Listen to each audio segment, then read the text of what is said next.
Hello student, आज अपन agriculture के important क्वेश्चनों के बारे में बात करेंगे जो एग्जाम में बार बार रिपीट होते हैं। जैसे कि ये डबल एओ में क्वेश्चन पूछे गए हैं और ये दोनों क्वेश्चन हैं ये एग्रोमेट्रोलॉजी मतलब कृषि मौसम विज्ञान से क्वेश्चन पूछे गया है और दोनों ही डबल एओ 2018 में क्वेश्चन पूछा गया है। तो यहाँ पे जो मेट्रोलॉजी सब्जेक्ट है इसमें से एग्जाम में हर बार क्वेश्चन पूछते हैं। अभी जो पिछली बार एग्रीकल्चर सुपरवाइजर का एग्जाम हुआ था उसमें क्वेश्चन पूछा गया था कि जो IMD है, इंडियन मेट्रोलॉजी डिपार्टमेंट है, इसकी सर्वप्रथम स्थापना कहाँ पे की गई थी। तो 1875 में सबसे पहले कोलकाता में इसकी स्थापना की गई थी। उसके बाद में 1905 में शिमला में, फिर 1928 में पुणे में, फिर 1944 में दिल्ली में इसे ट्रांसफ़र कर दिया गया है। तो इन सनों को आप पढ़ लीजिएगा। आप नोटबुक लेके नहीं बैठे तो नोटबुक लेके बैठिएगा। जो मुंह से बताई जा रही है चीज़ें उनको आप नोट कर लीजिएगा, कभी कभी एग्जाम में वही रिपीट हो जाए क्या पता। तो यहाँ पे फर्स्ट क्वेश्चन है कि कृषि मौसम वेधशाला का मानक क्या है।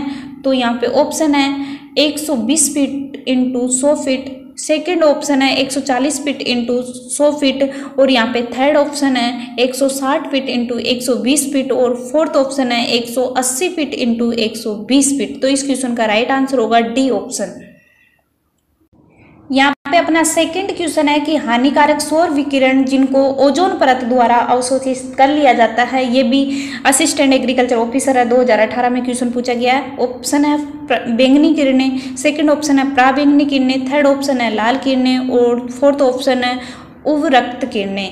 तो जो हानिकारक सौर विकिरण किरणें होती है वो ओजोन परत द्वारा अवशोषित कर लिया जाता है। इसके बारे में जैसे कि जो अपना एटमॉस्फेयर होता है, सबसे पहले बात करें कि एटमॉस्फेयर क्या होता है। तो एक गैसों का मिक्सर होता है, उसे ही एटमॉस्फेयर कहते हैं। इसकी 4 लेयर्स होती है। फर्स्ट होती है ट्रोपोस्फियर, सेकंड होती है स्ट्रेटोस्फियर, थर्ड होती है मीसोस्फियर और फोर्थ होती है थर्मोस्फियर। जो फर्स्ट लेयर होती है ट्रोपोस्फियर, तो ये 8 से 18 किलोमीटर तक ये फैली हुई है, जिसमें अधिकतर जो क्लाइमेट चेंज होते हैं जैसे कि अधिक बारिश होना, ओलावृष्टि होना, मतलब इसमें टेम्परेचर कम होता है। और जो लैप्स रेट के बारे में क्वेश्चन पूछा जाता है कि 6.5 डिग्री सेल्सियस प्रति किलोमीटर के हिसाब से कम होती है, तो वो ट्रोपोस्फियर के अंतर्गत होती है। ये बात भी आप ध्यान रखिएगा। तो आपसे क्वेश्चन पूछा गया कि ओजोन परत द्वारा अवशोषित कर लिया जाता है, तो इसके द्वारा अवशोषित करते हैं अल्ट्रावायलेट रेडिएशन मतलब पराबैंगनी किरणें। तो सेकंड ऑप्शन है इस क्वेश्चन का राइट आंसर होगा। जो स्ट्रेटोस्फियर है उसमें ओजोन परत पाई जाती है, मतलब ओजोन लेयर पाई जाती है।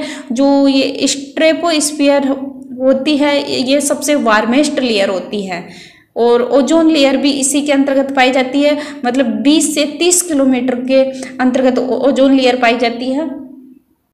आपको मतलब जो एग्रोमेट्रोलॉजी है इसके बारे में आपको डिटेल से पढ़ना है तो आप हमारे प्ले लिस्ट में जाके देख लीजिएगा।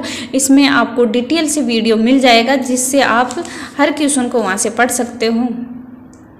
यहाँ पे सेकंड क्वेश्चन है कि साइक्रोमीटर किसको नापने में काम में लिया जाता है। ये भी WO 2018 में पूछा गया है और ये भी एग्रोमेट्रोलॉजी से ही रिलेटेड क्वेश्चन है। ये फर्स्ट ऑप्शन है वाष्पीकरण, सेकंड ऑप्शन है हवा एवं जल वाष्प का भार, थर्ड ऑप्शन है सापेक्ष आर्द्रता मतलब रिलेटिव ह्यूमिडिटी और फोर्थ ऑप्शन है जल वाष्प की मांग। तो साइक्रोमीटर द्वारा रिलेटिव ह्यूमिडिटी मतलब सापेक्ष आर्द्रता को नापने में काम लिया जाता है। तो थर्ड ऑप्शन इस क्वेश्चन का राइट आंसर होगा।